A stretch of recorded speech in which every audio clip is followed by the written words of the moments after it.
محمود غزنوي یو عظیم انسان په کابل کې تیر شوی دی. یو عظیم انسان ډېر لوی سړی. سړي ولېږل چې یو غلام راته والي. چې لاړو غلام یې واغستو.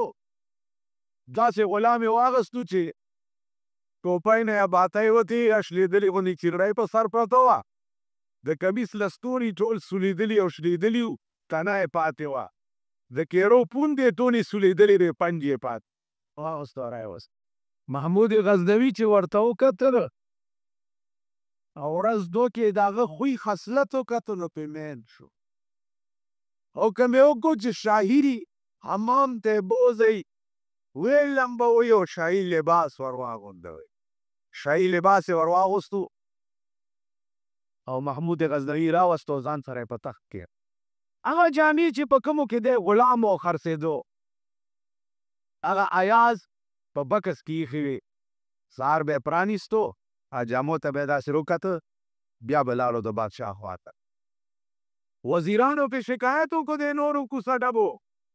شکایت یې پې وکړو چې د ایاز ټول لال و جواهرات پټ کړي دي د بادشاه په دې بکس کې او تالی ورته لګولې.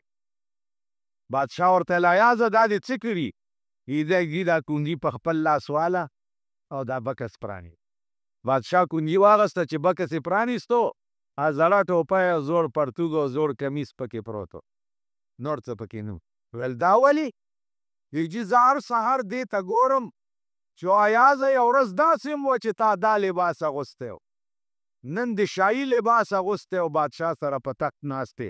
نو دې ته ځکه وګورم چې ستا په تخت ناسته چېرته غرور راکې رانه ولي. خلک دګ اوس وایي نه څه دغه دی کار خبره دا وه چې دا محمود غزنوي دی. دې پورې مې درته وایي چې بادشاهان به ستاسو خپو ته راځي. په هندوستان باندې چې حمله وکړه چا ورته وویل چې دلته یو ملا دی. یو ملا دی او ډېر لوی مریدان یې وي. بادشاه ورته ویل ورشئ رایولئ. دا ملا نوم و مولانا ابوالحسن خرقاني رحمت الله علیه.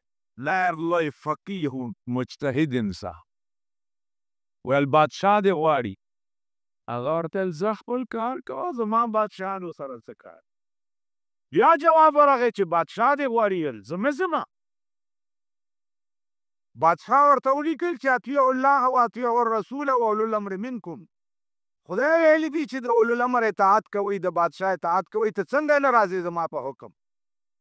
ابوالحسن خرقاني ورته دا کاغذ په شا ولیکل چې په دې آیات کې ترتیب دی محموده ته پې پوهېږې نه.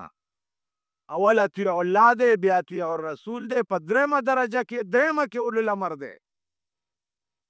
زه د خدای د بندګۍ نه هم لا اوزګار نه یم مخکې رسول پاتې دی نو ته خو درېیمه درجه کې ستا اطاعت څنګه وکړم. دا خط یې بادشاه ته ورولې چې محمود غزنوي ته خط راغی حیران چې محمود غزنوي ته خط راغی حیران زه په خپله ورځم. اوس چې بادشاه جواب وکړي مونږ پسې چې ملا صاحب وزیر اعلی صاحب دې غواړي. الله بیا په ګمنځو پسې ګرځم چې په کوم برش دیره برش کوم ریګمال په ځان ومږم. وزیر اعلی صاحب غوښتی یا وزیر اوقاف صاحب غوښتی. وزیر اوقاف کې څه دي؟ خو د غلو پنډیری دی دا د سود د زکات پیسې دي ورسره نور ورسره څه شی. اوس ابوالحسن به زه کوم ځای نه پیدا کوم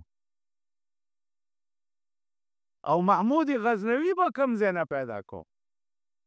وی نه و غزنوی نه مزارها نه و خمه زلف ایازمین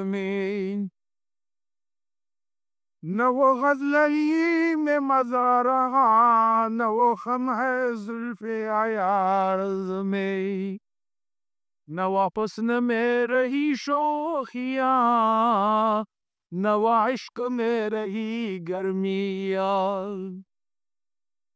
نه هغه محمود غزنوي پاتې شوی او نه د ایاز په زلفو کې هغه کوږوالی نه په عشق کې هغه ګرمي پاتې شوې ده او نه په حسن کې هغه ناز و نزاکت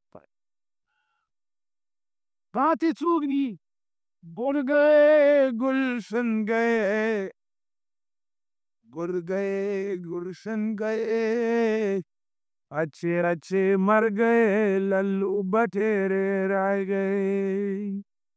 खमड़े शुरू او کدو کریلا او للوانو دغه زمون مشران دي او دا زمون کشران دا په مون دغه ته په محمود غزنوي په خپله ورغی ابوالحسن خرقاني ته چې ورننوتو نو ابوالحسن خرقاني ته اطلاع وشوه چې بادشاه راغی. هغه راضي دی دی په یو جونګړه کې ناست و نو لاس یې وله په ناس کې ورکو ورته پانسې بادشاه ته څه چلو شو پانسې اوس چې ستاسو کلو ملو ته وزیر صاحب راځي یاسې په قطار ورکم بولونه لاس کې نیي الله لا پریدو ته چې ګورنر ځي په موږ پریدو ته چې ګورنر راځي الله په قطار ګلونه لاس کې نیي کوله پټکې ولا جوړ کړی وای دې هر کله راولا قربان دیش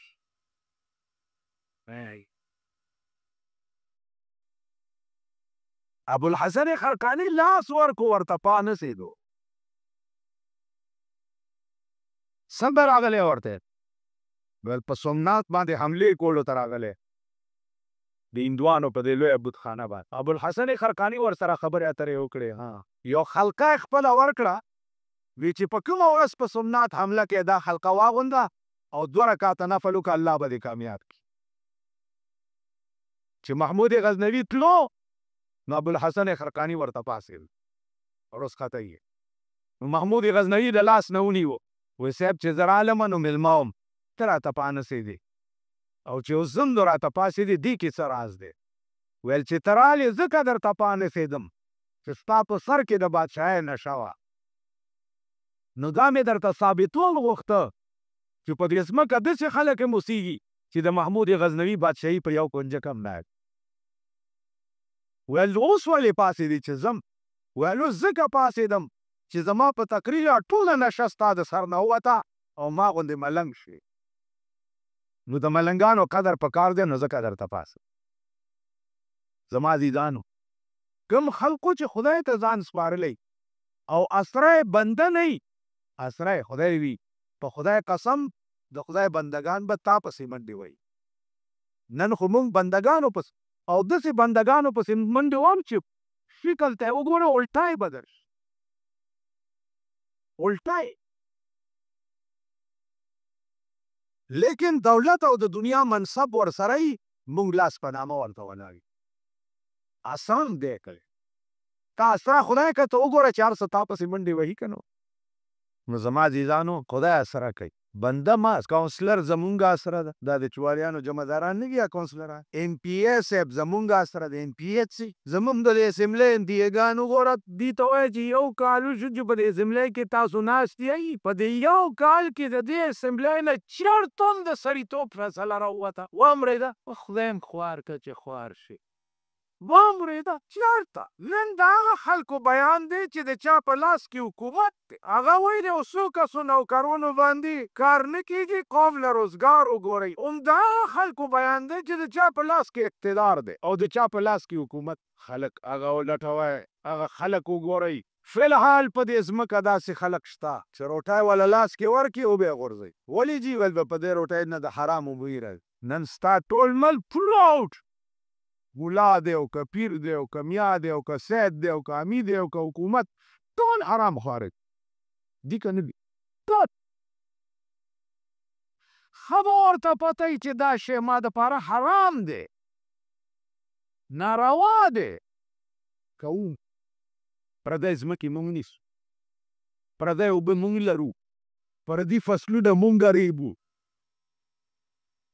ښه به ورته نو عزیزانو خبره دا ده چې دا هر څه به درته ښکاره شي خو چې د یو ګز ځمکې لاندې لاړ شي بیا به داسې یا الله کم خوا وتښته الله به وایي کله لا وزر الی ربک یومئذ المستقر تښتېدی چېرته شي کوم خوا به تښتې نو الله دې وکړي چې مونږ کې پویه راشي سمج راشي ښه او بد وپېژنو الله په صحیح معنو کې وپېژنو په صحیح معنو کې او زمونږ زړه د الله کور شي چې د کوم قوم زړه د الله کور وي هغه قوم اسمان سره خبرې کوي.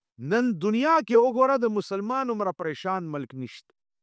د کافرو تابعداري کوئ لوبې درکې کوي لګي. پخوا د انګریزانو تابعدار وایې اوس د امریکې تابعداري. خدای د پاکستان د لوږې مړ کې په امریکا د خدای تباه. د لوږې مړ شي امریکا د خدای تباه. اوس عراق باندې اړه صبر نه شو اوس لیبیا ته وزرې و. اوس د لیبیا هم لږه لشه پکې ده او نر غوندې سړی دی. اوس به بیا د دې مسلمان ملکونو حال وګورې وایي به چې ماما مونږ چېرته خفه کول. صدر بوش خو زمونږ لوی ماما دی او پاکستان کې حکومت چې صدر بوش غواړي وي او چې غواړي نه ول د هغه په رحم و کرم لږ عقل ځان کې راولئ. په دې خفه یم چې نه د عقل ستنې راووتې او نه د عقل ټریننګ سکول جوړ شو. خو دې قوم کې به عقل څوک ورمنډي؟ پلار به یې څوک پوهیي، زوی به یې څوک پوهیي، مور به یې څوک پوهیي، لور به یې څوک پوهیي چې مور یې راټینګی لور یې منډې وایي، چې لور یې راټینګی مور یې مټیزي، چې پلار یې راټینګی زوی ارامي منډې وایي، چې زوی راټینګی پلار زن طلاقې منډې وایي. سراني چې به څوک د بوډای کټ ته وایي چې زه یې لنګه ټینګوم باز لنګه راکاږي بازوي وځي چې بازوي ټکوي لنګه شکي. د ملک نه څه داسې شی او دا ستاسو لکه هغه ورځ مې بټخېله کې ما هغه زلزلو له چې کوم مال راغلی درې که چې نه پیسې هم نه ده راکړې معلوم مبارک هم شه. اوس به بیا ګورئ مغه خلک به راولئ په ځان چې کوم د بار ملکونو امداد درنوالی همغسې وشو. نو خدای چې څه کوي در سره ډېر ښه کوي. ماما مونږ ته پې خفه کېده نه وي کوته. بل پخوا به زه چې مړي ته چېرته ودرېدم زړه به مې خفه کېدو چې یاره اوس چې ورته ودرېدم به ښه وشو چې مړ شو. چې زر پناه شوې چې دا ځمکه درنه پاکه شوه چې څومره مړي هغه ورځ یو د راز خبره درته وکړم. یو سړی مې ولیدل په لاره لاس مې ونیو مې دیګر مولا خبرې واوره. ما د ایمان په رڼا وکته چې دې نه پس څومره خلک مړه کېږي دا د سپي په مرګ مري. لاس دې ونیوم خبره یې وکړه چې رانه تېر شو چې وروسته مې کته څه نه و. د موږ د سپي په مرګ و د سپي د مرګ د سپي دې ښکاره خبرې دي. که دې چې تاسو کې ډېر نیک دی راځئ چې یو قبر یې سپوري چې درته مې پکې لړمان وکړو د سړي زامن مړی راځئ لکه منصور مشهوره واقعه ده. د فنا فی الله مقام ته ورسېده دې ته وایي استغراق فی الله. بالکل د الله په دې وجود کې ور د استغراق فی الله کې راشي نو هغه ته که دیوال ته ګوریم خدای ورته ښکاري، که اسمان ته ګوریم خدای ورته ښکاري، که ځمکې ته ګوریم خدای ورته ښکاري. حتی کې هغه خلک متیا دي بیا نشي کولی که ځمکې ته ګوریم خدای ورته ښکاري.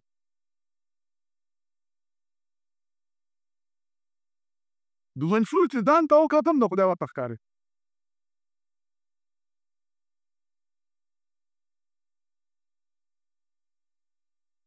ځکه چې استغراق را عشق کی که تاسو خیال وکړئ یو عاشق ته چا وایي چې معشوقې تصویر دې وباس هغه ورته ویل دل کې آئینه میں ہے تصویر یار جب ذرا گردن جھکائی دی بدرو په آئینه کې مې د یار تصویر دی خو چې دروغ وشي داسې روبرو ما راته ښکاري ما ته د تصویر څه ضرورت. منصور استغراق فی الله راغی. اسدیدان دا خبرې زما کور چې دي ما خو تاسو ته وویل چې دیوال ته دورکې وال دي وموږ د استغراق فی الله